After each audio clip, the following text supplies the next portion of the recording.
The conspiracy of Old Chanh, haunted by deadly saints. In a small, isolated village at Channing, a local leader harbors a deep secret and grudge. Years earlier, his family had been wronged, and now Channing seeks revenge. He murders Nhong, a beautiful young woman, and throws her body into an ancient village, while hiding his crime under the guise of an accident.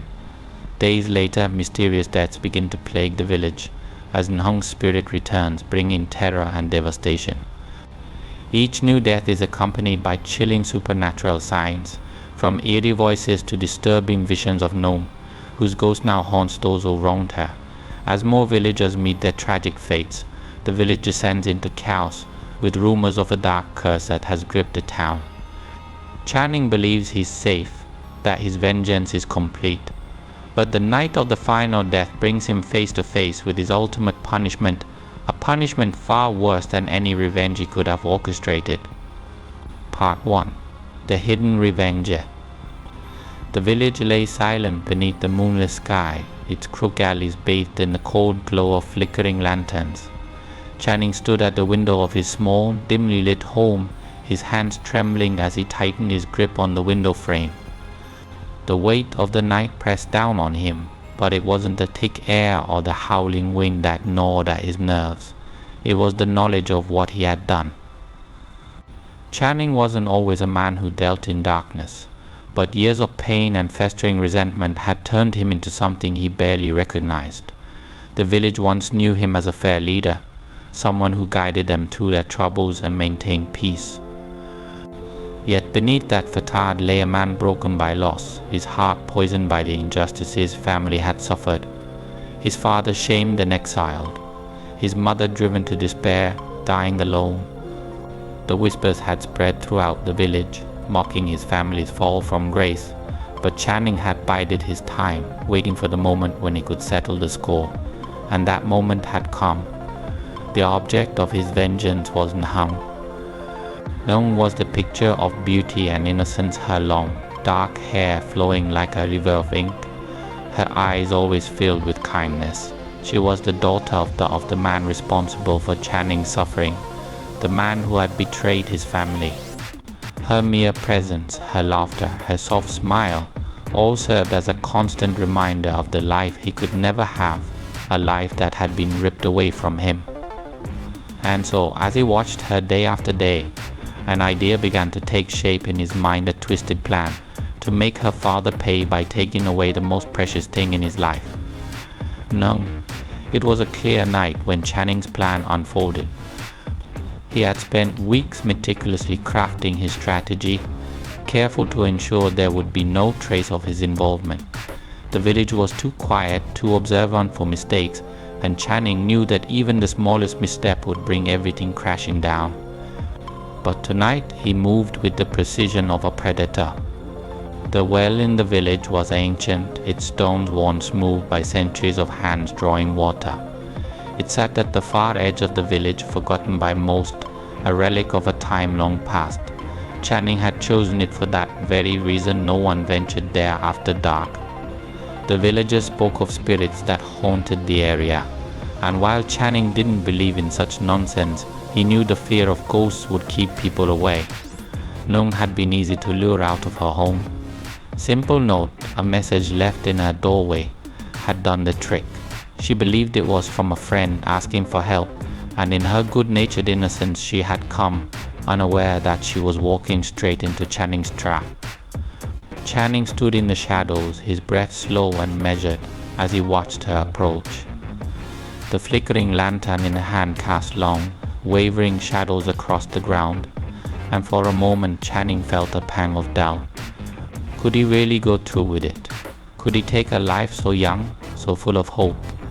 But then the image of his mother, frail and broken, flashed before his eyes, and the anger surged back. This was justice.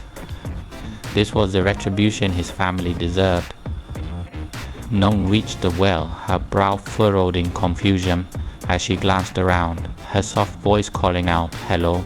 Is anyone there?" The sound of her voice sent a chill down Channing's spine.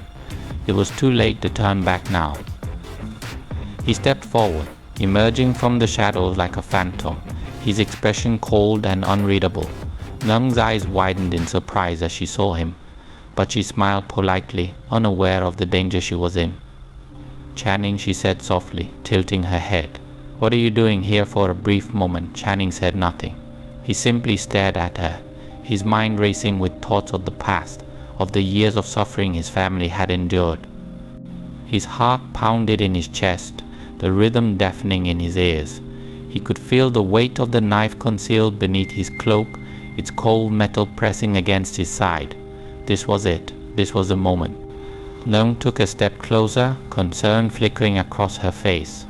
"Are you all right? You look..." Before she could finish her sentence, Channing struck. His hand shot out, grabbing her wrist in a vice-like grip. Nung gasped, dropping the lantern, its light flickering out as it hit the ground. Darkness enveloped them. "Channing, what are you doing?" she stammered, her voice trembling with fear. She tried to pull away, but Channing's grip was unyielding. "This is for my family," he hissed through clenched teeth, his voice low and dangerous. "For everything your father took from us." Nung's eyes widened in terror, realization dawning on her.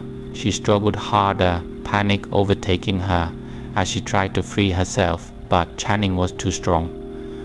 He dragged her toward the well, her feet scraping against the rough stones as she fought desperately to escape. "Please," she cried, her voice rising in desperation. "Please don't do this. I didn't do anything." Her words fell on deaf ears. Channing was beyond reason now. His mind was consumed by a single thought: vengeance. He pulled her closer to the well, the ancient stones looming over them like silent witnesses to the unfolding horror. With a swift, brutal motion, Channing shoved Nung against the edge of the well. Her hands clawed at the stone, trying to find purchase, but there was none. Tears streamed down her face as she looked up at him, her eyes pleading, but Channing's expression remained cold and unfeeling. "I'm sorry," she whispered, her voice barely audible over the wind. "I'm sorry for whatever my father did. Please, don't kill me." But it was too late for apologies. With a final, savage push, Channing sent Nung tumbling into the well. Her scream echoed through the night, but it was cut short as she hit the water below with a sickening splash. Channing stood at the edge of the well, his breath coming in short, sharp gasps. The sound of her fall reverberated in his ears, a twisted symphony of vengeance. He waited, listening for any sign of movement, any indication that she might still be alive. But there was nothing, only silence. It was done. Channing backed away from the well, his heart pounding in his chest. He had done it. He had avenged his family. But as he turned to leave, a strange sensation washed over him. The air felt heavier, colder, as if the very ground beneath his feet was mourning the crime he had committed. For the first time that night, Channing felt a flicker of doubt. Had he gone too far? Was this truly justice? Shaking off the uneasy feeling, he hurried back toward the village, the darkness swallowing him whole. He told himself it was over, that no one would ever find out what had happened. Nung's death would be written off as an accident, an unfortunate tragedy in a quiet village where such things were rare. But deep down, Channing knew better. As the days passed, the village remained blissfully unaware of the horror that had transpired that night. No one questioned Nam's absence at first. They assumed she had traveled to visit relatives in another town, or that she was busy with some personal matter. But as the days turned into weeks, and still there was no sign of her, the whispers began. "Where is Nung?" they would ask, their voices hushed as they gathered in small circles. "Has anyone seen her?" The air grew thick with suspicion, but no one dared voice their fears aloud. After all, the village had its own secrets, and some things were better left unsaid. Channing, however, couldn't escape the growing tension. He could feel the weight of their gazes, the questions lingering in the air like smoke. He told himself it didn't matter, that he had covered his tracks well. The well was ancient and deep, its depths shrouded in darkness. No one would ever think to look there, and yet something was wrong.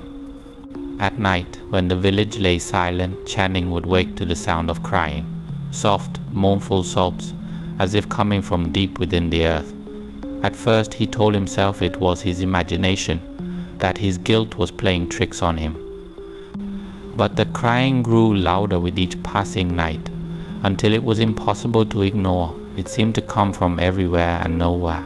Channing lay awake in his bed, his eyes wide with fear, listening to the haunting sound that filled his home.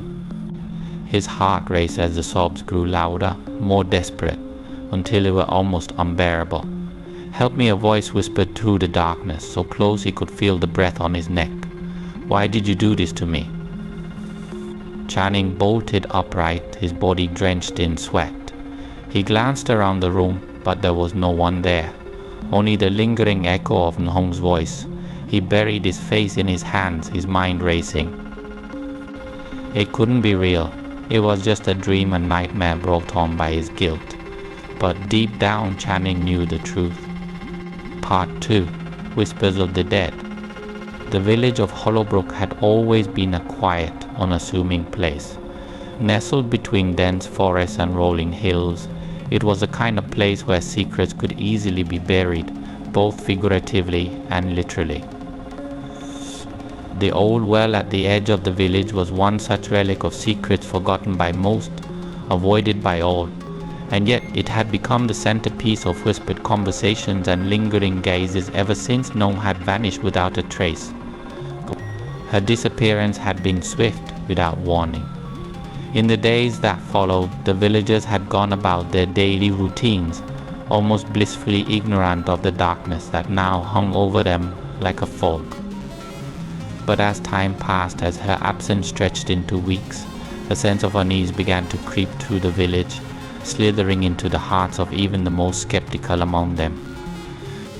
It started small, so small that no one paid much attention at first. At night, strange noises began to echo through the narrow alleyways of the village. Soft, muffled sounds that could easily be mistaken for the wind rattling through the old wooden houses or the distant howl of wolves from the forest. But these sounds were different, unnatural.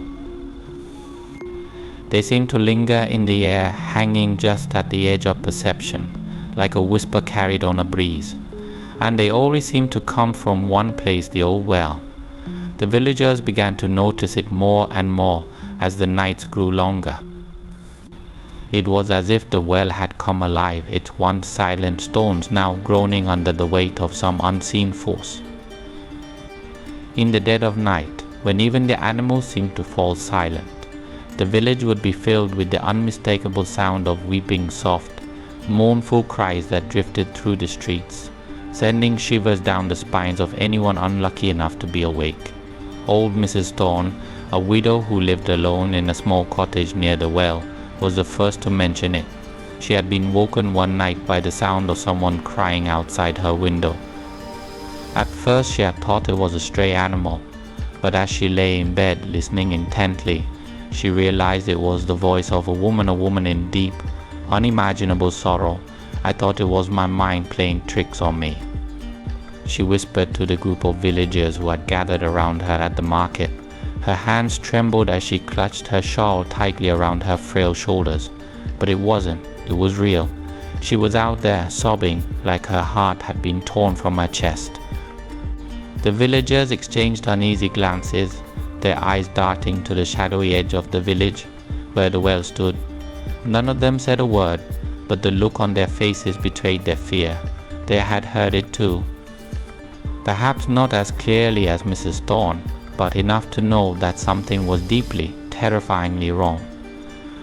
"I've heard it too," said Joseph, a burly man who worked as the village blacksmith. His voice was gruff, but there was a nervous tremor in it that hadn't been there before. Late at night, when the fire's gone out in the forge, I hear it, like someone's calling out from the well. It sends chills right down my spine. More and more villagers began to come forward, their voices hushed, as though speaking the words aloud might somehow summon whatever was lurking in the darkness. They spoke of strange happenings, lanterns flickering out, without warning, doors creaking open in the middle of the night. shadows moving in the corners of their vision, and always the sound of crying. No one dared to go near the well. The fear of what they might find there was too great. But as the whisper spread, so too did the suspicion. What if the well was cursed? What if something evil had taken root there, poisoning the very ground beneath their feet? The old stories of the well being haunted resurfaced, and the villagers clung to them like lifelines, hoping that the supernatural explanations would somehow protect them from the truth. But the truth was far more insidious. Channing, the village leader, could feel the tension building around him. He watched as the once close-knit community began to unravel at the seams, suspicion and fear turning neighbor against neighbor. He should have felt satisfaction, a grim sense of accomplishment that his vengeance had not only claimed Nenhom's life but was also tearing apart the village that had wronged him. But instead he felt something else, a gnawing sense of dread that he couldn't shake, no matter how hard he tried. The sounds, the cries, they haunted him too. At first he had dismissed them as the ramblings of superstitious fools. But now, as the nights grew colder and the crying seemed to grow louder, more desperate, he couldn't ignore it any longer. It was as if the village itself was suffocating under the weight of a terrible secret, his secret. He had tried to convince himself that what he had done to Nun was justified, that it was the only way to right the wrongs his family had suffered. But every night, as he lay in his bed, the sound of her sobs would drift through the walls, filling his ears until he thought he might go mad. It was as if she was there, right beside him, her ghostly presence pressing down on him like a suffocating blanket. Channing, the voice would whisper, barely audible, but unmistakable, "Why did you do this to me?" He would bolt upright in his bed, his heart racing, his body slick with sweat. But when he looked around, the room was empty. No one was there. Just a lingering echo of that voice. It was starting to drive him mad. He couldn't sleep, couldn't think straight. Every time he closed his eyes, he saw her face pale and cold, her dark hair floating around her like a shroud as she sank beneath the water. And those eyes, those accusing eyes, staring up at him from the depths of the well, as if she was still waiting for him to save her. But he hadn't saved her. He had killed her. The guilt weighed on him like a leaden anchor, dragging him deeper into despair with each passing day. He avoided the villagers as much as possible, fearing that they might see through his carefully crafted facade and realize the truth. But he knew it was only a matter of time before the whispers turned to accusations. They would come for him eventually, and then one night something changed. The crying had become so constant, so unbearable, that the villagers had taken to staying indoors after dark, locking their doors and windows in a futile attempt to keep the sound out. But this night was different. The crying was still there, but it was joined by something else, something far more terrifying. A scream. It cut through the night like a blade, sharp and sudden, sending a jolt of fear through everyone who heard it. It wasn't the scream of an animal or even a person in pain. It was something primal, something that came from the depths of a soul in torment. Channing had been lying in bed when he heard it. His blood turned to ice in his veins, and for a moment he couldn't move. The scream seemed to resonate deep within him, as if it was meant for him and him alone. He threw off the covers and stumbled to the window, his hand shaking as he peered out into the darkness. The village was still, eerily so, as though the very air had been sucked out of it. But there, at the far edge of the village near the well, something moved. At first he thought it was a trick of the moonlight, a shadow cast by the swaying branches of the trees. But as he squinted, he saw it more clearly, a figure standing by the well. It was too far away to make out any details, but there was something unmistakably wrong about it. The figure stood unnaturally still, as though frozen in place, its head bowed low, its arms hanging limply at its sides. A cold sweat broke out across Channing's skin as he watched, his heart pounding so loudly in his ears that he thought it might burst. The figure didn't move, didn't acknowledge his presence in any way. But somehow, Channing knew that it was aware of him. It was waiting. For a long, agonizing moment, Channing stood at the window, unable to tear his eyes away from the figure. And then, without warning, it began to move. Slowly, almost painfully so, the figure lifted its head, its face still obscured by shadow. But as it did, Channing felt a jolt of recognition, a deep, visceral terror that coursed through his entire body. He knew who it was. No. Her name formed on his lips, but no sound came out. His throat was dry, his tongue thick and heavy. He tried to step back, to move away from the window, but his legs wouldn't obey him. He was rooted to the spot, helpless as the figure began to move toward him, its steps slow and deliberate, like the inevitable ticking of a clock counting down to the moment of his doom. As she drew closer, the shadows peeled away, revealing her face pale and waterlogged, her dark hair matted against her skull. Her eyes were hollow, empty, like twin voids that threatened to consume him whole. And yet they were filled with a kind of sorrow that pierced through him, cutting deeper than any blade. Channing, her voice was a whisper, barely audible over the sound of the wind, but it was enough to send a wave of cold terror crashing over him. He stumbled backward, his heart hammering in his chest as she came closer and closer, her feet dragging across the ground as though weighed down by some unseen force. The air around her seemed to shimmer with an unnatural energy, as though the very fabric of reality was bending under the weight of her presence. "You killed me," she whispered, her voice filled with a pain so deep, so raw, that it made Channing's chest achy. Why he wanted to scream, to shout that it wasn't his fault, that he had no choice. But the words stuck in his throat, choking him. The figure stopped just a few feet from his window, her empty eyes staring into his soul. For a moment, everything was still, the world holding its breath as they stood there, face to face. And then, without a sound, she disappeared.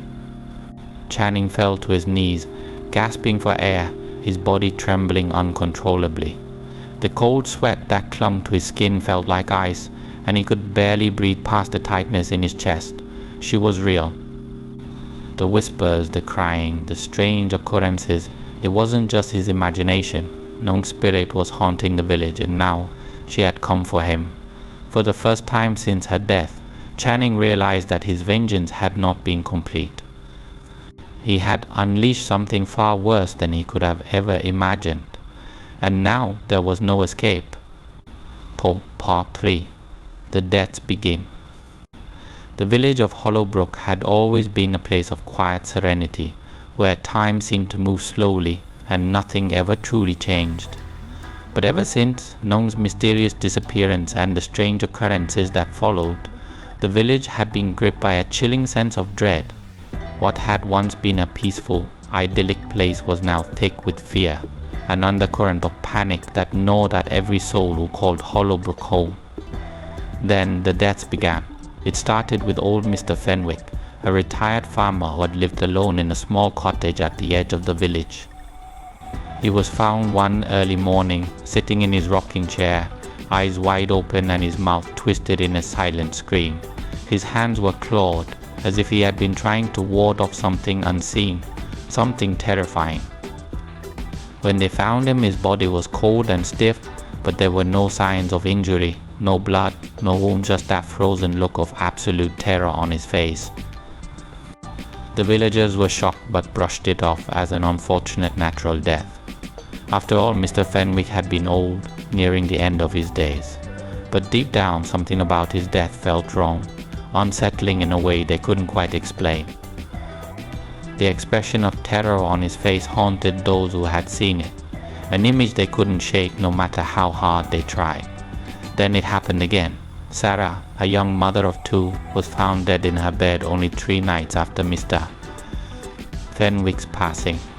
Her children had come running into the streets, screaming for help, their cries of anguish waking the entire village. When the neighbors arrived, they found Sarah's lifeless body sprawled on the bed, her face contorted in a mask of horror, just like Mr. Fenwick. Her skin was pale and cold to the touch, and her eyes were still wide open, staring at something no one else could see. Her husband, who had been away on business, returned to a home filled with grief and fear. The whole village gathered to mourn, but the whispers began to grow louder. 2 deaths, so close together, both marked by the same inexplicable terror. Something was wrong, deeply wrong. The village elders, who had lived through their share of hardship and loss, tried to calm the rising panic. They spoke of coincidences, of illness, of the natural order of things, but no one could ignore the gnawing feeling that something far more sinister was at play. Rumors spread like wildfire. It started as hushed conversations behind closed doors, but soon the whispers grew bolder. People began to talk openly about the strange sounds near the well, the crying in the night, and the feeling that they were being watched by unseen eyes. And inevitably, the name that hung on everyone's lips wasn't home. Her spirit is angry, they said. She was wronged, and now she seeks revenge. The villagers could not forget her disappearance. They recalled her sweet smile, her gentle voice, and how suddenly she had vanished. It wasn't long before they began to connect her fate with the strange occurrences that had befallen them. The rumors of her vengeful spirit haunted every conversation, every gathering.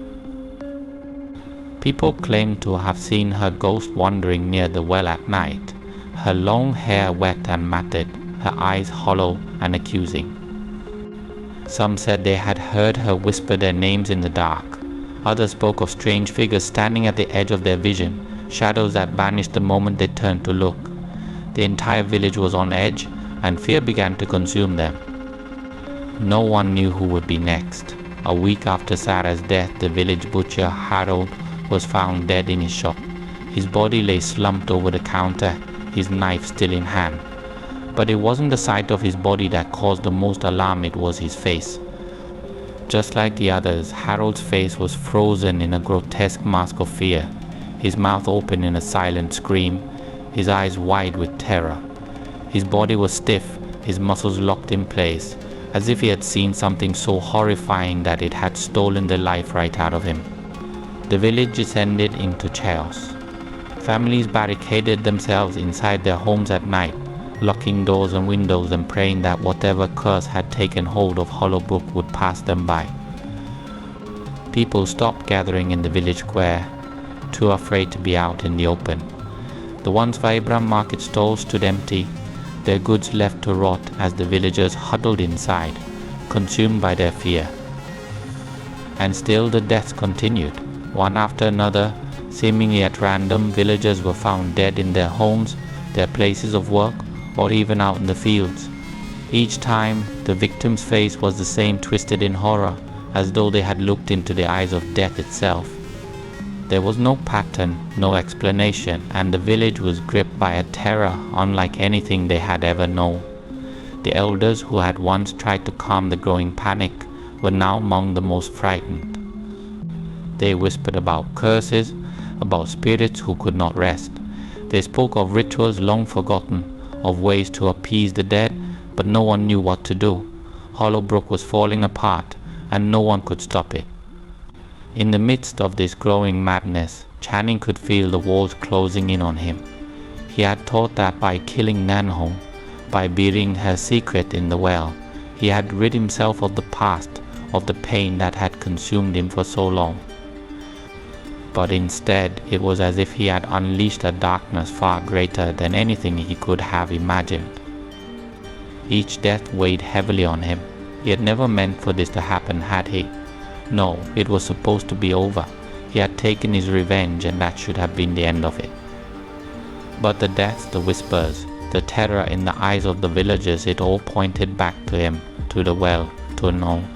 Every night, as he lay in his bed, he could hear the crying. It had grown louder now, more insistent. It no longer sounded like a distant wail, but rather as though it were coming from just outside his door. Sometimes in the stillness of the night, he thought he could hear her voice, calling his name. Channing, the voice would whisper, soft but filled with anguish. Why, he would wake in a cold sweat, his heart pounding in his chest. He would lie there, staring up at the ceiling, his mind racing with thoughts of the dead. Every time another body was found, Channing felt the noose tighten around his neck. How long before they figured it out? How long before they came for him? The villagers, now fully in the grip of fear, turned to superstition in their desperation. They began holding nightly vigils, lighting candles in their windows to ward off the spirit they believed was responsible for the deaths. Some gathered in the village chapel, praying for protection, while others resorted to placing salt around their homes or hanging charms made of dried herbs in their doorways. But no matter what they did, the deaths continued. The air in Hollowbrook had become thick with dread. Even during the day, the village felt oppressive, as though the very ground beneath them was cursed. The trees seemed darker, the sky more grey, and an eerie silence had fallen over the village, broken only by the occasional scream when another body was discovered. It was in the midst of this chaos that the villagers finally began to turn on one another. Accusations flew like arrows. People who had once been friends now glared at each other with suspicion. Neighbors stopped speaking, convinced that one among them had somehow brought this curse upon the village. Some whispered that it was Channing, though none dared say it to his face. They saw the way his hands trembled, how the sweat beaded on his brow whenever another death was announced. They noticed how he avoided looking at the well, how he seemed to flinch at the mention of Nangholm's name. But no one knew the truth, not yet. As the bodies piled up and the tension in the village reached a fever pitch, Channing could feel his world unraveling. His nights were plagued with nightmares, visions of Nhong, her pale face staring up at him from the well, her cold, dead eyes filled with accusation. In his dreams she would rise from the water, her hair dripping and tangled, her hands reaching out to him. And always she would whisper his name. Channing, he tried to block it out, to tell himself that it was just his guilt, that it wasn't real. But the crying, the whispers, they were real. And the deaths, the terror that now gripped the village, that was all too real. One night, as Channing lay in his bed, staring up at the ceiling, he heard something that chilled him to his core. It wasn't the crying this time, nor the whispers. It was a soft, rhythmic tapping, like fingers drumming against wood. Slowly he turned his head toward the door. The tapping grew louder, more insistent, as if something was trying to get in. Channing sat up in bed, his heart pounding. He could feel the sweat trickling down his back, his breath coming in short, panicked gasps. He wanted to get up, to move, to run, but his body refused to obey. He was frozen in place, paralyzed by fear. And then the door creaked open. Just a crack barely enough to see through, but it was enough. There, standing in the doorway, was Nhong. Her face was pale and gaunt, her eyes dark and hollow. Water dripped from her hair, pooling on the floor beneath her, and her once beautiful dress hung in tatters, soaked through with water from the well. She stared at him, her lips twisted into a grotesque smile. "You can't hide from me," she whispered. Channing's scream echoed through the house, but no one came to help. No one ever would. Part 4. Channing's denial. The air in Hollowbrook had grown thick with fear. It was palpable, something you could almost taste, like a bitter fog hanging over the village. The villagers spoke in hushed voices, their eyes wide with suspicion, their faces patient, their faces pale and drawn. Rumors of a curse of Nhong's restless spirit seeking vengeance had spread like wildfire. But amidst the growing panic, one man remained untouched by the mounting hysteria: Channing. Channing had always been a man of reason, a man who prided himself on his control over his emotions and his firm grip on reality. He watched with a mix of amusement and disdain as the villagers began to crumble under the weight of their own terror. To him, the sudden deaths, the strange occurrences, and the whispered rumors of ghosts were nothing more than the fevered imaginations of frightened people. He had heard it all before, stories of spirits and curses that only seemed to surface when life grew too harsh, when the unknown became too overwhelming. Superstitions, he muttered to himself one evening, as he sat in his dimly lit study, sipping a glass of brandy. Nothing but superstitions the flickering candlelight cast long, distorted shadows on the walls, but Channing paid them no mind. He had always found comfort in the stillness of his home, in the solitude it offered. Here he could shut out the noise of the village, the incessant cries of doom and despair. He could focus on what mattered: his own well-being, his own survival. Nung's death had been a necessary act, or so he told himself. It was revenge, pure and simple. She had been a pawn in a much larger game, one that Channing had orchestrated with precision and care. Her death had balanced the scales, paid a debt that had been owed to his family for years. And now it was done, finished. There was no lingering curse, no spirit lurking in the shadows. Channing was free of her, free of the past. Yet, even as he reassured himself, there was a subtle tremor in his hand as he lifted the glass to his lips. His heart beat just a little faster in the quiet moments when he was alone, when the sounds of the village faded away, and all that remained was the deep, unsettling silence. He had heard the rumors, of course, how could he not? The village was alive with them, whispers that seemed to follow him wherever he went. The villagers spoke of Nung's ghost, how she wandered the streets at night, her eyes hollow and accusing, her voice a soft, mournful wail that drifted through the darkness. They said she had been seen by the well, her hair dripping with water, her dress tattered and clinging to her pale, lifeless form. Channing scoffed at these stories, dismissing them as nothing more than the frightened ramblings of simple minds. The deaths Fenwick, Sarah harrowed were tragic, yes, but natural. They were coincidences, unfortunate events that had no connection to Nung or her death.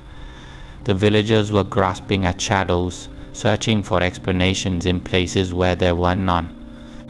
But still, late at night, when the wind howled through the trees and the village seemed to hold its breath, Channing would catch himself listening. He would sit in his chair, glass in hand, and strain his ears for the sound of her voice, the voice that the villagers claimed haunted them in their sleep. Fools, he would whisper to himself, shaking his head as he set the glass down on the table with a sharp clink. They see phantoms where there are none yet. Despite his outward confidence, there was a part of Channing that could not entirely shake the feeling that something was amiss. There was a small nagging doubt, buried deep within him, that surfaced in the quiet moments when he was alone.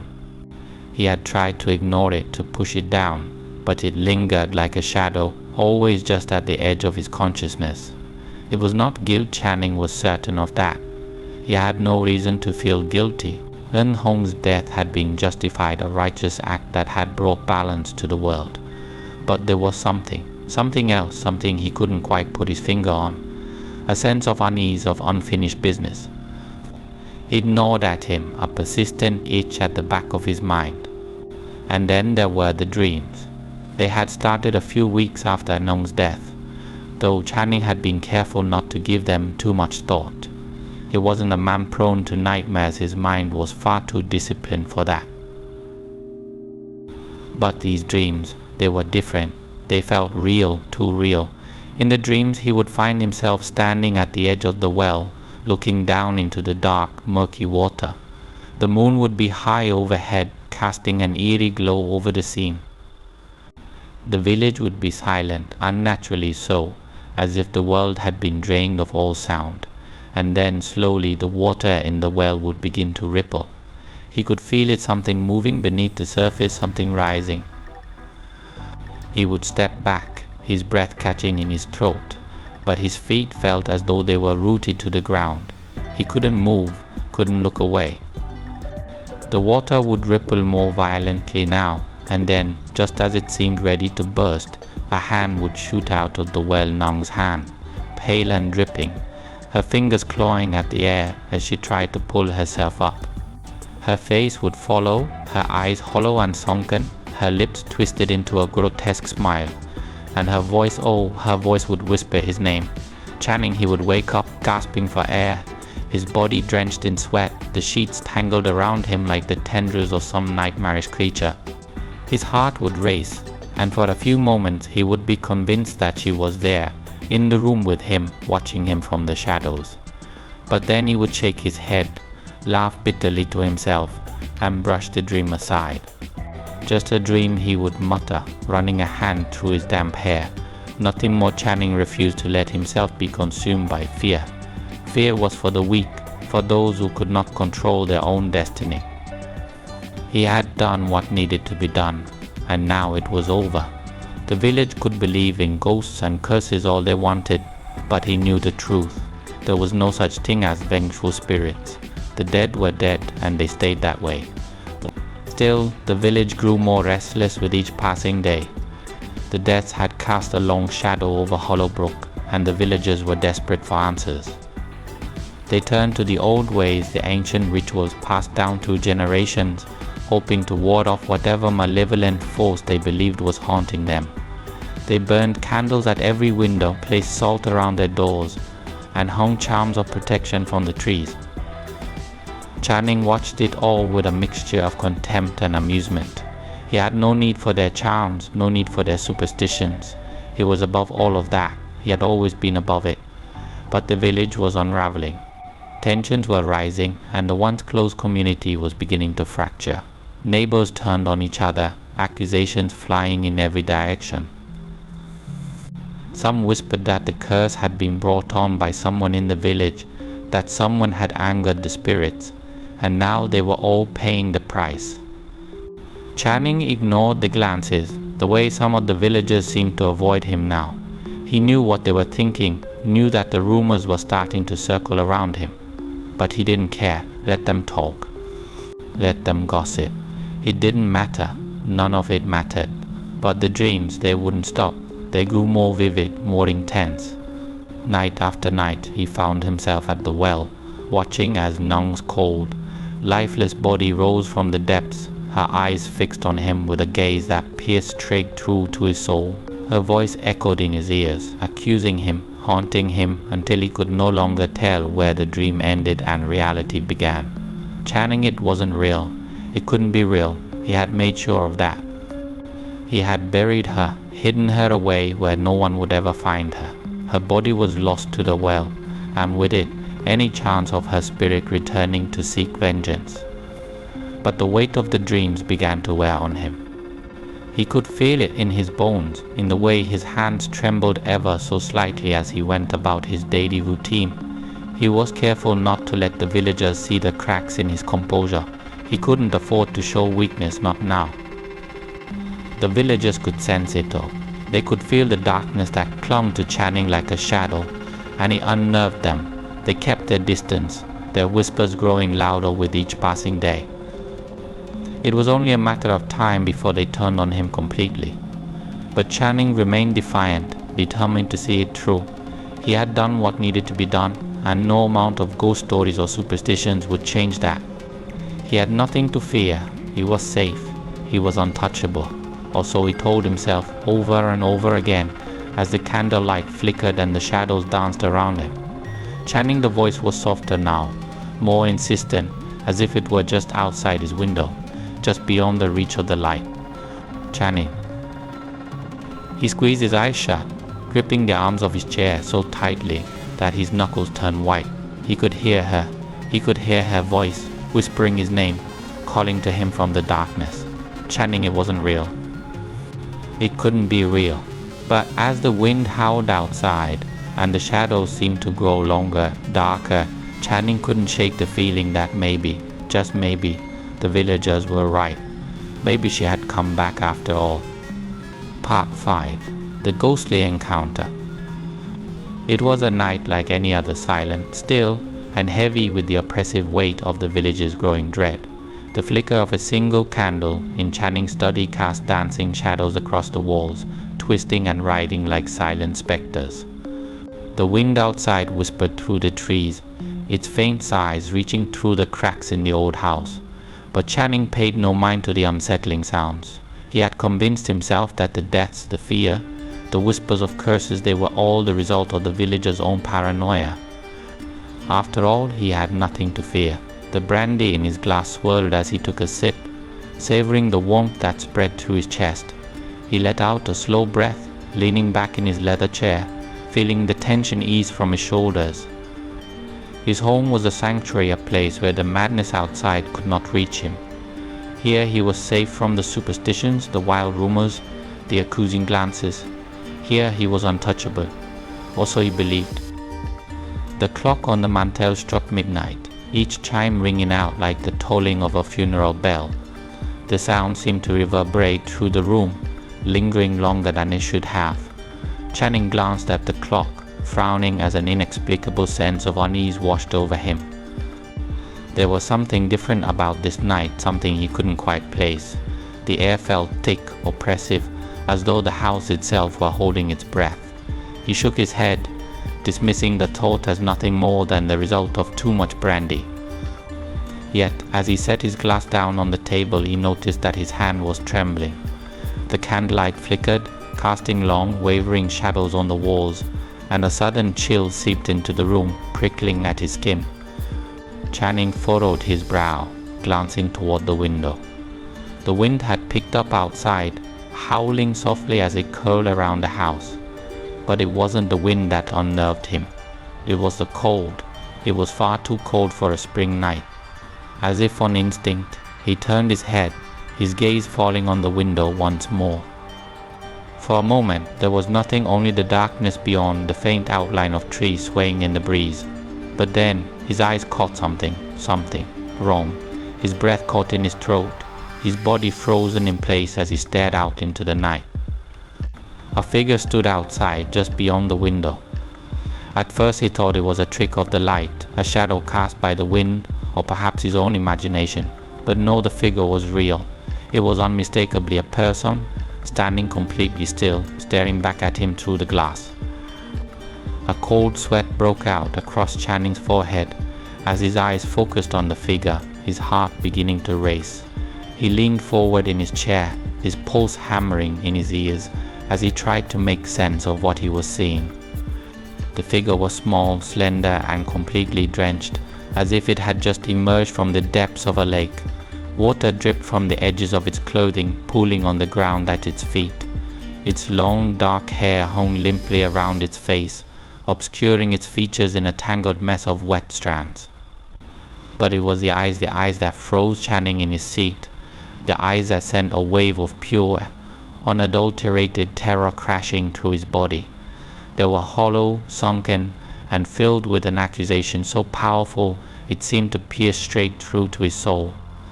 Now, Channing's breath hitched in his throat, his body going rigid as the realization hit him like a sledgehammer. It was her. It couldn't be, but it was. Her ghostly form stood there, drenched and lifeless, her gaze, locked on his, filled with a mixture of sorrow and rage. The blood drained from his face, leaving him pale and trembling as he stared into those dead, accusing eyes. No, he whispered, shaking his head in disbelief. It's not real. It can't be real. But there she stood, unmoving, unblinking, her presence as undeniable as the cold that now filled the room. The temperature had dropped so drastically that Channing could see his breath fogging in the air, each shallow exhale a reminder that this was no dream, no trick of the mind. He blinked, hoping that, when he opened his eyes again, the figure would be gone. But when his eyelids lifted, she was still there, her pale face illuminated by the faint glow of the candlelight. Her lips were parted, her mouth forming words he couldn't hear, and yet he knew, deep down, what she was saying. He could feel it in his bones, in the pit of his stomach. She was calling to him. Channing's heart pounded against his rib cage, his breath coming in ragged gasps as he pushed himself out of his chair, stumbling backward in panic. His feet tangled in the rug, and for a moment he nearly fell, his hands gripping the edge of the table for support. The glass of brandy toppled to the floor, shattering on impact, but Channing barely registered the sound. His gaze was fixed on the window, on the figure that stood just beyond the glass, watching him with those lifeless eyes. He could feel the fear crawling up his spine, cold and relentless, wrapping itself around him like a suffocating shroud. Every rational thought he had tried to hold on to slipped away, replaced by a deep primal terror that clawed at his chest. "Get out," he muttered, his voice barely a whisper. "Get out of my head," but she didn't move. Lung's ghost stood there, as still as a statue, her eyes never leaving his.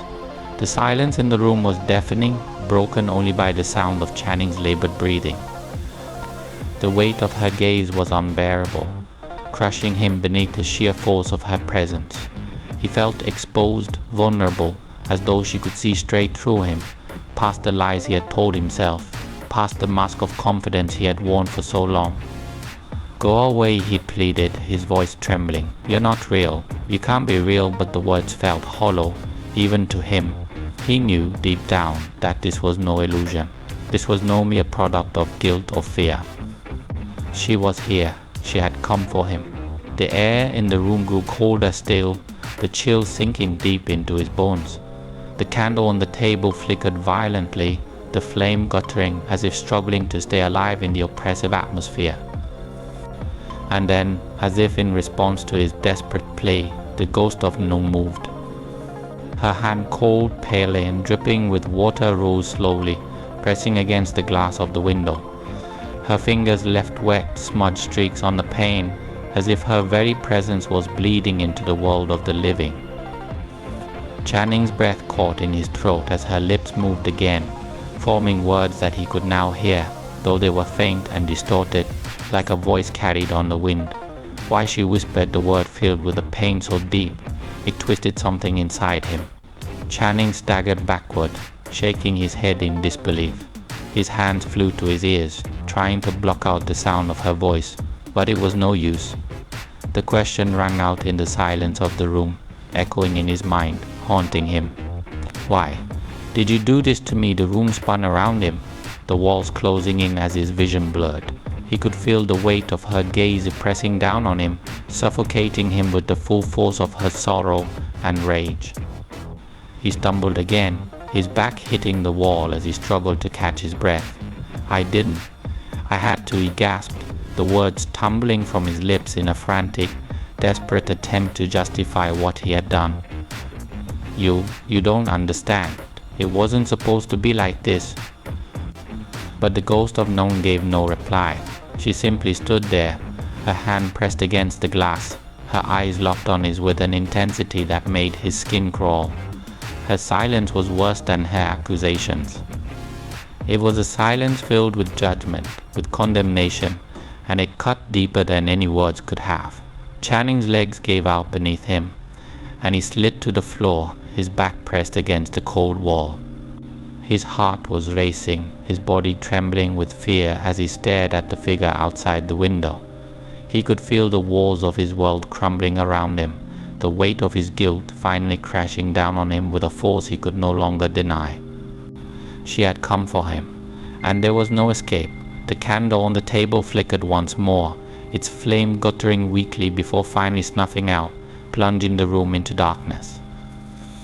For a moment, there was only silence, the kind of silence that pressed in on all sides, wrapping itself around Channing like a suffocating blanket. And then through the darkness came a single soft sound, the creak of the window slowly opening.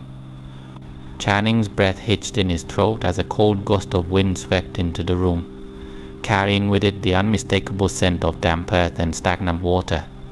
He could feel her now closer than ever, her presence filling the room, pressing down on him like a weight he couldn't escape. And then from the darkness, her voice. Channing, the sound of his name, spoken in that soft, mournful whisper, sent a jolt of terror through his body. He scrambled to his feet, his hands shaking as he backed away from the window, his eyes wide with fear. But it was too late. Nung was already inside, and she wasn't going to let him go. Part 6. The Storm and the Voice. The storm rolled in like a monstrous force of nature, sweeping across the village of Hollowbrook with a fury unlike anything it had seen in years. The sky, once filled with scattered stars, was now cloaked in thick, swirling clouds, black and menacing. Thunder growled in the distance, a low rumble that seemed to shake the very earth, and bolts of lightning flashed sporadically, casting eerie, fleeting glimpses of the village below.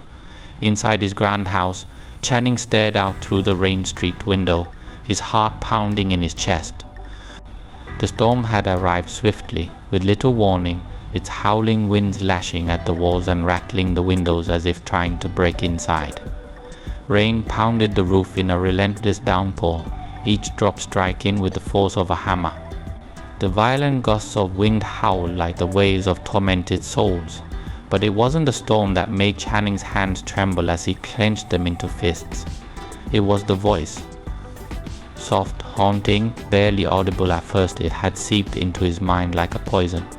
For days it had followed him, whispering in the dead of night, echoing through the corridors of his home. No matter where he went, no matter how fast he ran, the voice was always there, Nong's voice. It was gentle yet filled with an accusing undertone, wrapping around him like a cold, clammy fog that chilled him to his core. Why the voice had whispered over and over, "Why did you kill me?" He had tried to ignore it, dismissing it as a figment of his imagination, a manifestation of guilt he refused to acknowledge. But as the storm outside raged, the voice grew louder, more persistent, until it seemed to fill every corner of his mind, every shadowy crevice of his thoughts. Why did you kill me, Channing? He turned away from the window, sweat beading on his forehead despite the icy chill that had settled over the room. His breath came in shallow gasps as he stumbled toward the door, his pulse racing like a drumbeat in his ears. He couldn't stay here, not with that voice, not with the storm tearing at the walls like the claws of some malevolent spirit. He had to get out. He had to escape. Grabbing his coat, he flung open the door, and the full force of the storm hit him with a gust so powerful it nearly knocked him off his feet. The wind howled around him like a living thing, tearing at his clothes and whipping the rain into his face in cold, stinging sheets. But he didn't care. He had to run. He had to get away from the voice. Channing staggered into the storm, the world around him a blur of rain and darkness. The village was nearly invisible, obscured by the thick veil of rain that fell like a curtain from the heavens. Lightning split the sky, illuminating the landscape for the briefest of moments, casting twisted, jagged shadows over the houses and trees. The voice followed him. Why, Channing, it was closer now, as though the storm itself had given it strength, amplifying its eerie, mournful tone. Why did you do it? He stumbled through the muddy streets, slipping and falling, but each time he scrambled to his feet, driven by a terror he couldn't fully understand. His boots squelched in the waterlogged ground as he pushed forward, desperate to outrun the ghostly whispers that seemed to come from everywhere at once. The cold soaked through to his bones, the rain plastering his hair to his forehead, but nothing could drown out the voice. You betrayed me. Hong's voice was no longer soft. It was louder now, filled with sorrow, with the weight of a betrayal so deep it made Channing's stomach churn. You killed me, Channing. Why, I had to. Channing screamed, his voice hoarse and ragged as he flung the words into the storm, hoping they would be carried away by the wind. I had no choice. The wind howled in response, as if mocking him, twisting his words and flinging them back in his face. The storm raged on, relentless, the rain falling so heavily now that Channing could barely see 2 feet in front of him. His heart pounded in his chest, his breath coming in short, panic bursts as he pushed onward, his mind racing with thoughts of escape. But no matter how far he ran, no matter how hard he tried to flee, the voice followed him, closer and closer with every step. You didn't have to, Nenkong's voice replied, soft but filled with an undercurrent of accusation that made Channing's blood run cold. You chose to know, he shouted, his voice cracking with desperation. It wasn't like that. You don't understand, but even as the words left his mouth, he knew they were a lie. He had chosen, he had planned.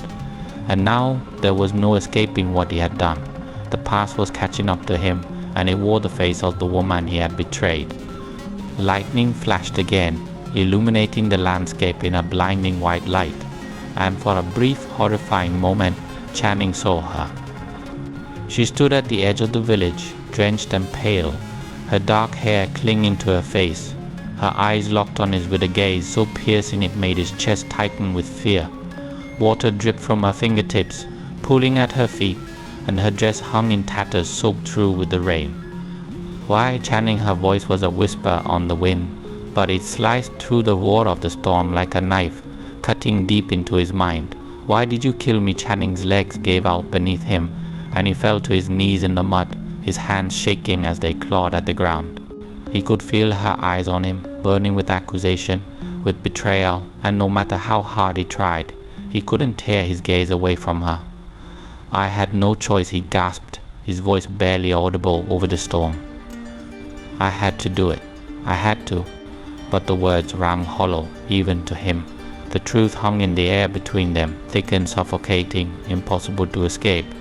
He had killed her, and now she had come for him. "You didn't have to." Nung's voice echoed through the night, louder now, more forceful. "You could have let me live, but you didn't. You betrayed me, Channing, and now you will pay." Tears mixed with the rain as they streamed down Channing's face, his body trembling with fear and exhaustion. The weight of her words pressed down on him, crushing him beneath the unbearable guilt he had tried so hard to bury. He had thought he could escape it, that he could run from the consequences of his actions. But now, with the storm raging around him and Nung's ghost standing before him, he knew there was no escape. The wind whipped around him, the rain lashing at his skin like cold, cruel fingers. His chest ached with the weight of his fear, his breaths coming in ragged gasps as he stared up at the ghostly figure before him. Her eyes were hollow, dark pits that seemed to see straight through him, and her lips were twisted into a grotesque smile that sent a shiver down his spine. "You can't run from me," Channing whispered, her voice filled with a chilling certainty. "I will follow you wherever you go. I will never leave you." Channing's heart pounded in his chest as he scrambled to his feet, his legs shaking beneath him. He had to get away. He had to escape. But the storm seemed to close in around him, the wind pushing him back with every step, as though the very air itself was conspiring to keep him trapped. "You'll never be free." Nung's voice followed him, a relentless whisper that gnawed at his mind. "You'll never escape what you've done." Channing stumbled through the village, his vision blurred by the rain, his body trembling with terror. Every step felt heavier than the last, as if the ground itself was pulling him down, dragging him back toward the truth he had tried so desperately to avoid. "You betrayed me." Channing Nem's voice was everywhere now, swirling around him like the storm, filling his ears, his mind, his very soul. "And now you will pay the price." Lightning flashed again, and for a split second he saw her and Nung's ghostly figure standing just a few feet away, her eyes locked on his with an intensity that made his skin crawl. He could feel her presence, cold and oppressive, pressing down on him with the weight of his own guilt. Channing's legs buckled beneath him, and he collapsed to the ground, his breath coming in short, ragged bursts as he stared up at her in terror. The storm raged on around them, the wind howling like a chorus of tormented souls, but all he could hear was her voice echoing in his mind. "Why did you kill me?" Channing opened his mouth to speak, but no words came out. There was nothing left to say. The truth was laid bare before him, and there was no running from it now. He had killed her, and now she had come to take him. Part 7. The Chase to the Well. The storm had transformed the village into a nightmare. Wind howled through the streets, whipping the rain into stinging lashes that tore at Channing's skin. The sky above roared with the fury of 100 storms, and bolts of lightning cracked open the heavens, illuminating the village in eerie, strobe-like flashes. Channing's heart pounded wildly in his chest as he stumbled through the relentless rain, his legs heavy with exhaustion, his breath coming in ragged gasps. He couldn't stop, not now. The voice, that chilling, accusing voice, was still with him, wrapping around him like a noose, tightening with every step he took. "Why did you kill me, Channing?" Nung's voice was soft, almost melodic, but filled with a sorrow so profound that it cut through the storm, slicing straight into his soul. It was no longer a whisper carried on the wind. Now it was a presence, a living, breathing force that surrounded him, urging him forward. It had been with him since the moment he fled his house, chasing him through the streets, haunting him at every turn. Channing's eyes, wild with terror, darted left and right as he ran. He could feel her. She was closer than ever. The hairs on the back of his neck stood on end, and the coldness that had seeped into his bones earlier now gripped his heart with an iron fist. But each crack of thunder felt like a death knell, each flash of lightning casting fleeting glimpses of the dark, twisted village around him. And then, in a moment of sickening clarity, Channing realized where he was running to. The well. His steps faltered, his mind racing as the truth crashed over him like a wave. He had been running blindly through the storm, but now he understood something was pulling him toward the well. The place where it had all begun. The place where he had ended Nahong's life and buried his sins deep beneath the earth. "Why did you do it?" Nahong's voice came again, closer this time, more demanding. "Why did you betray me?" Channing didn't answer. He couldn't. His mouth was dry, his throat constricted by fear, and the weight of what he had done hung over him like a shroud. His feet moved on their own, dragging him forward, his body no longer under his control. The storm battered him from all sides, but it was nothing compared to the force that drove him toward the well. The path through the village twisted and turned, the rain turning the dirt roads into rivers of mud. Channing slipped and slid, barely keeping his balance as he pushed onward, his clothes drenched, his skin cold and clammy. His mind screamed at him to stop, to turn back, but his body betrayed him, pulling him toward the inevitable. A flash of lightning lit up the sky, and for a brief, horrifying moment, Channing saw the well in the distance. Its silhouette was dark and foreboding, a jagged outline against the violet sky. His heart clenched in his chest as the image burned itself into his mind. He had thought he could forget, thought he could escape, but the well had never let him go, and neither had she. As he drew closer, the wind seemed to howl louder, the storm intensifying as if the very heavens themselves were enraged by what he had done. Each step felt like a struggle, the air thick with tension, the ground sucking at his feet with each forward lurch. He could barely see through the sheets of rain, his vision blurred and distorted by the storm, but the well loomed ahead, an ominous spectre waiting to claim him. He had killed her there, and now she had come back to drag him into the darkness with her.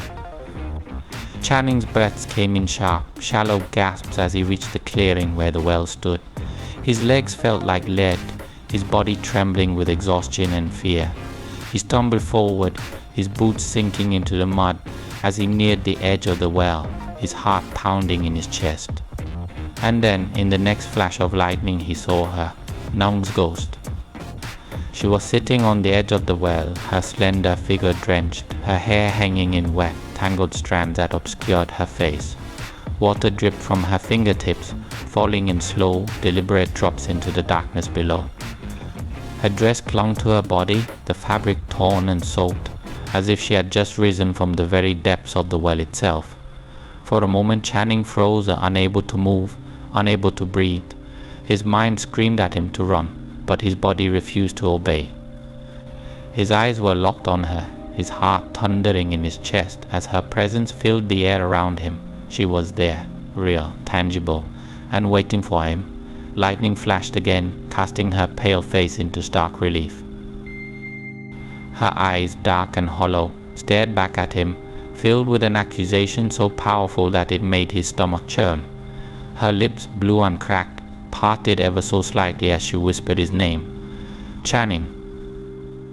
The sound of his name, spoken in that mournful, ghostly voice, sent a shiver down his spine. His knees buckled beneath him, and he stumbled forward, his hands reaching out to steady himself as he neared the well. His breath came in ragged gasps, his entire body trembling with fear and exhaustion. "You betrayed me," Nahong whispered, her voice filled with sorrow. Why Channing shook his head, his mouth dry, his throat tight. He couldn't speak, he couldn't even think. All he could do was stare at the ghostly figure before him, the weight of her gaze crushing him beneath the force of his own guilt. "Why did you kill me?" she asked again, her voice rising above the storm, demanding an answer. I didn't," Channing stammered, his voice barely audible over the roar of the wind. I had no choice. Noon's eyes narrowed, her gaze sharpening with anger.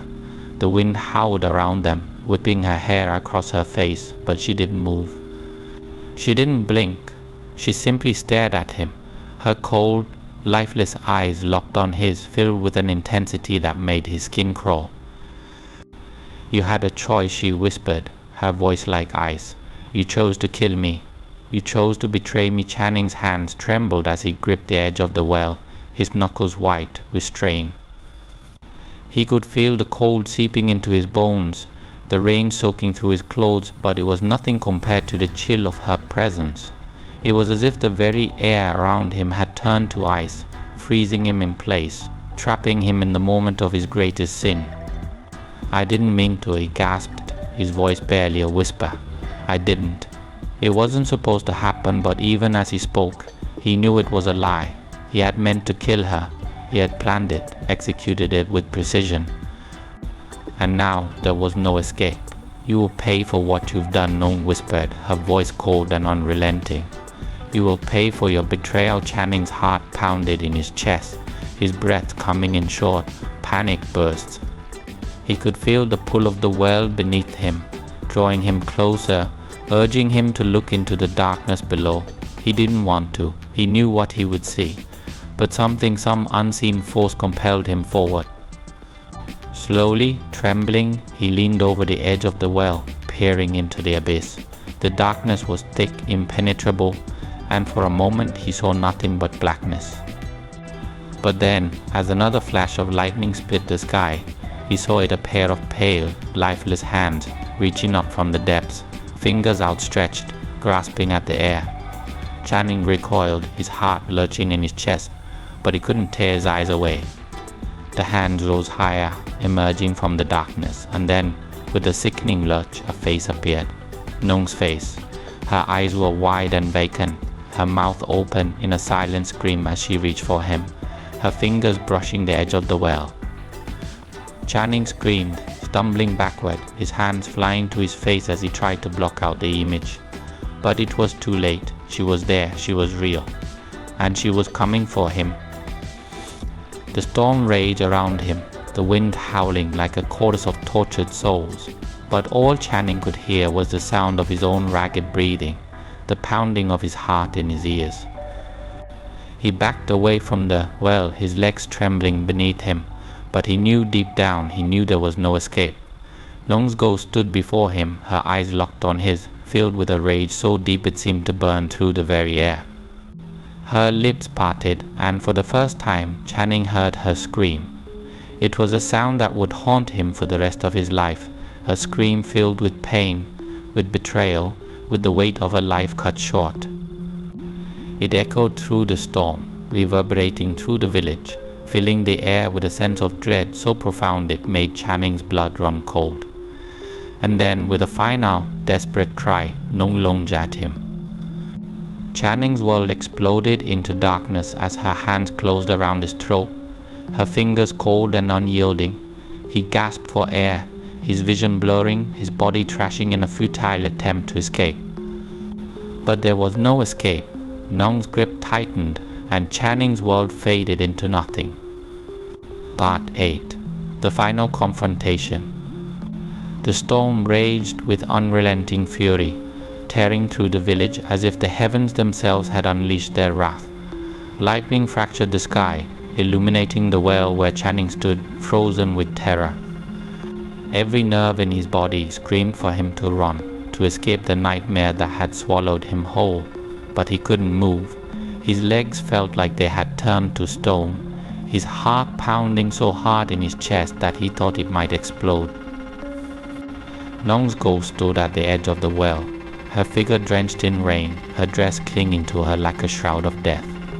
Her eyes, dark and hollow, bore into him, filled with a rage so intense it made the air around her crackle with energy.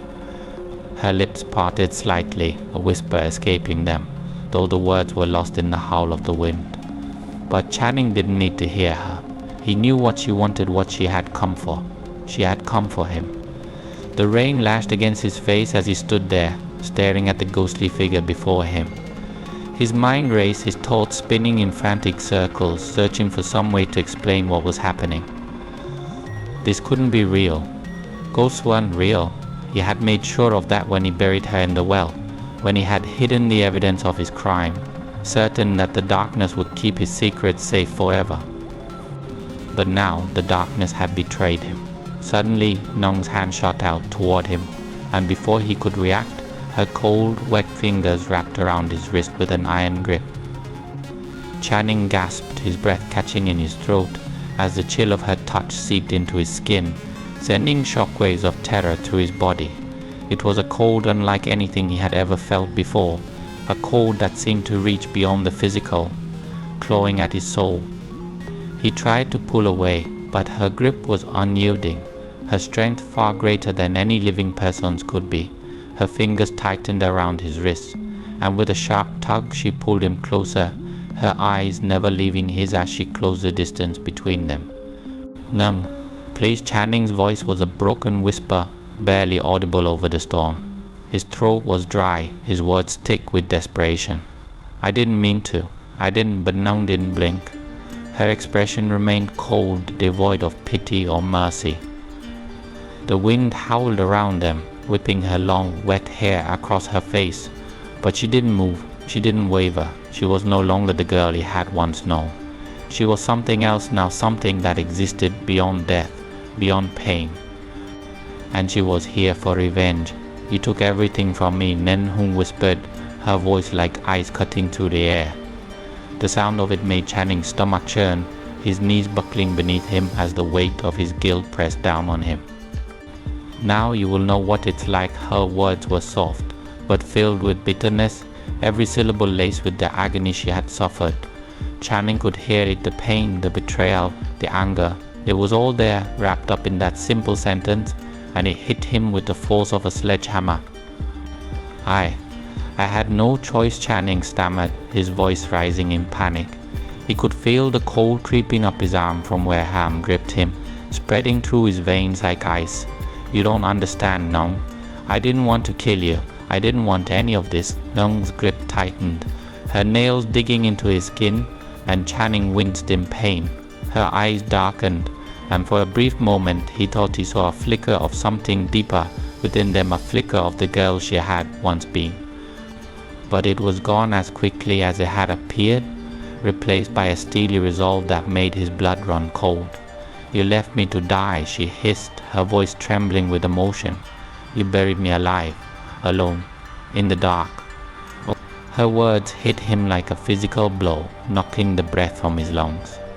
Channing's mind raced back to that night, the night when he had taken her life, when he had watched as she disappeared into the well, her screams echoing in the darkness. He had told himself it was necessary, that she had to die for what she had done to his family, for the wrong she had committed. But standing here now, facing the consequences of his actions, he could no longer hold on to those lies. He had murdered her, and now she had come to make him pay. "You don't know what it feels like," Moon continued, her voice growing colder with each word. "To drown in the dark, to feel your lungs fill with water, your body growing weaker, your heartbeat slowing. To know that no one will save you." Channing's heart pounded in his chest, his breath coming in short, shallow gasps. He could feel her pulling him closer, her face inches from his now, her cold breath brushing against his skin. He tried to pull away, tried to scream, but his voice caught in his throat. He was trapped, caught in the web of his own guilt, and there was no escape. "I'm sorry," he choked out, his voice barely audible. "No, please. I'm sorry," but his words meant nothing now. There was no forgiveness to be had, only punishment. With a sudden violent yank, Noon pulled him closer to the edge of the well, her face twisted with rage. The storm raged around them, the wind howling like a pack of wild animals, the rain lashing down in sheets. But Channing could hear nothing but the sound of his own heartbeat pounding in his ears. "Feel the pain you caused me," she whispered, her voice dripping with malice. And then, with one final, brutal movement, Noon yanked him forward, dragging him to the very edge of the well. Channing's body lurched forward, his hands scrabbling for purchase on the slick stone, but it was too late. He could feel himself tipping, his weight shifting as he was pulled toward the dark abyss below. For a brief moment, everything seemed to slow down. The wind, the rain, the lightning, it all faded into the background, leaving only the cold, suffocating darkness of the well. Channing stared into the abyss, his heart racing, his mind screaming in terror. And then, Nung's voice, low, filled with venom, cut through the silence. "Now you'll know what it's like," with a scream that tore from the depths of his soul. Channing tumbled over the edge, his body plunging into the darkness. The cold, slimy walls of the well closed in around him as he fell, his arms flailing, his mind consumed by the horror of what was happening. The water at the bottom of the well was icy cold, swallowing him whole as he hit the surface with a sickening splash. Channing's lungs burned as the water rushed in, choking him, suffocating him. He kicked and thrashed, his arms reaching desperately for something, anything to hold on to, but there was nothing, just the endless, freezing water pulling him down into the depths. His vision blurred, his mind spinning as the darkness closed in. He could feel Nung's presence all around him, her voice echoing in his ears, filling his head with the sound of her final, dying breaths. Now Channing's body grew weaker, his limbs heavy with exhaustion. He could feel his heartbeat slowing, the cold seeping into his bones, draining the life from him. There was no escape, no redemption. Only the crushing weight of his guilt and the inescapable truth of what he had done. As the last of his breath slipped from his lips, Channing's body went still, sinking into the cold black depths of the well. Above him, the storm raged on, but the village was silent. Part 9. The Punishment. The storm was a relentless beast, roaring above the village as though nature itself was in mourning. Thunder cracked the heavens open, and the rain poured down in thick, icy torrents, soaking Channing to the bone. He could hear the wind howling, but it was muffled now, as if the world outside was growing distant, slipping away. His focus was no longer on the storm, but on the ghostly figure of Nung, her spectral presence looming over him, her cold hand still gripping his wrist with an unbreakable strength. Channing's heart raced as panic surged through him, his every instinct screaming for him to fight, to flee, but he was powerless. Nung's eyes, dark and hollow, locked onto his, filled with a rage that made his blood run cold. Her grip tightened, her nails digging into his skin like claws, and he could feel the sting of her touch, the coldness of her fingers seeping into his flesh. "You took everything from me," Hong whispered, her voice barely audible over the storm, yet it seemed to echo inside Channing's mind. "And now I will take everything from you." Channing's breath hitched in his throat, his chest tightening with fear. He could feel her pulling him closer, dragging him toward the well, the very place where he had thrown her lifeless body, where he had buried his sins in the cold, black water below. His legs trembled, his muscles stiff with terror as he resisted, but it was no use. Nung's strength was otherworldly, unstoppable, and with each step he took, he could feel the inevitability of his fate drawing closer. The well gaped before him like a mouth hungry for vengeance, the darkness within it swallowing the flickers of lightning that split the sky. The wind howled louder, the storm seeming to feed off the terror that pulsed through Channing's veins. His mind raced, fragments of his crime flashing before his eyes the night he had killed her, the sound of her body hitting the water, her final breath as it slipped away in the shadows of the well. He had believed he was justified. He had convinced himself that what he had done was necessary, that it was the only way to exact his revenge. But standing here now, face to face with the ghost of the woman he had murdered, all the justifications in the world crumbled to dust. There was no reasoning with the dead, no undoing what had been done. Nung's grip tightened around his wrist as she leaned closer, her wet hair clinging to her pale face, her eyes empty, yet filled with a bottomless void of suffering and wrath. "You will know the pain I felt," she hissed, her voice trembling with emotion, the fear, the cold. The darkness Channing tried to pull away, but it was as if he were trapped in quicksand. The more he struggled, the deeper he sank into the inevitability of his punishment. His knees buckled as he reached the edge of the well, his breath coming in ragged gasps. The stone beneath his feet was slick with rain, treacherous, and he could feel the pull of the abyss below, beckoning him to fall. The darkness inside the well seemed to stretch infinitely, a black hole from which there was no escape.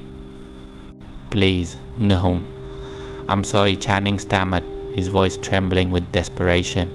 His throat was tight, his heart hammering in his chest. I didn't mean for it to happen. I didn't mean it." "You didn't mean it." Nong's voice was soft, yet filled with an icy venom that sent shivers down his spine. "You buried me alive in this well. You left me to die alone in the dark. Do you know what it's like, Channing? To drown. To feel the cold water filling your lungs, the darkness closing in. Do you know what it's like to be forgotten?" Tears welled in Channing's eyes as the weight of her words crushed him. He had never considered what her final moments must have been like. He had never thought about the fear, the pain, the desperation she must have felt as she realized there would be no escape. But now, in this moment, standing at the edge of the well, he felt it all, and it was unbearable. With one final, brutal yank, Nung pulled Channing forward. His body lurched, his feet slipping on the wet stone, and for a split second he hung there, suspended over the well's gaping maw. Time seemed to slow as he stared into the abyss below, the black water glimmering faintly in the brief flashes of lightning. And then, with a sickening drop, he fell. The world tilted violently, the ground vanishing beneath his feet as he plunged into the cold, wet darkness. The wind howled in his ears, the rain lashing against his skin as he tumbled into the well, his arms flailing helplessly in the air. He screamed, his voice swallowed by the roar of the storm and the rushing wind, but there was no one to hear him. No one but Nhong. Her spectral form hovered above the well, watching as he disappeared into the depths, her eyes cold and merciless. The water rushed up to meet him, and with a bone-chilling splash, Channing hit the surface. The cold was unbearable, piercing him to the core, stealing the breath from his lungs. He gasped, choking on the icy water as it filled his mouth, his arms thrashing wildly in the dark. His body sank beneath the surface, the weight of the water dragging him down, deeper and deeper, as though the well itself were trying to consume him. He struggled to swim, to claw his way back to the surface, but his limbs felt heavy, his muscles weak from the cold and exhaustion. The water closed in around him, pressing in on his chest, crushing the air from his lungs. His heart pounded wildly, his mind racing as panic set in. Was this what Nong had felt? Was this the terror she had experienced as she drowned, her life slipping away in the darkness? Channing's vision blurred as the last of his breath escaped him in a flurry of bubbles. His body was growing numb, his senses dulling as the cold seeped into his bones. The surface seemed impossibly far away, the faint glimmers of light from above growing dimmer with each passing second. And then, in the crushing silence of the water, he heard her voice. "You deserve this," Nong's words echoed in his mind, carried on the current of the black water that surrounded him. He could feel her presence all around him, pulling him deeper into the well, her cold fingers brushing against his skin as she dragged him further into the abyss. Channing's chest burned, his lungs screaming for air, but there was none to be found. The water filled every inch of him, suffocating him, drowning him in the weight of his guilt, his fear, his betrayal. His limbs grew heavier, his mind full gear as he drifted further and further into the dark. And then, in the final moments of his life, Channing realized that there was no escape, no redemption, no mercy. This was his punishment. The storm raged on above, the wind howling through the village, tearing through the trees and shaking the very foundations of the earth. But below, in the cold, black depths of the well, everything was silent. Everything was still. Channing's body sank into the darkness, the water closing in over him, erasing all trace of his existence. Above, Nong stood at the edge of the well, her ghostly figure illuminated by the flickers of lightning in the distance. The rain poured down around her, but she didn't move. She simply stared down into the well, her expression cold and unreadable. The storm continued to rage, but in the village there was a new silence. A silence that spoke of the curse that had been set in motion, a curse that would haunt the village for generations to come. And as the rain fell, washing away the sins of the past, Nung's ghost disappeared, leaving nothing behind but the lingering echo of her final words. "You deserve this.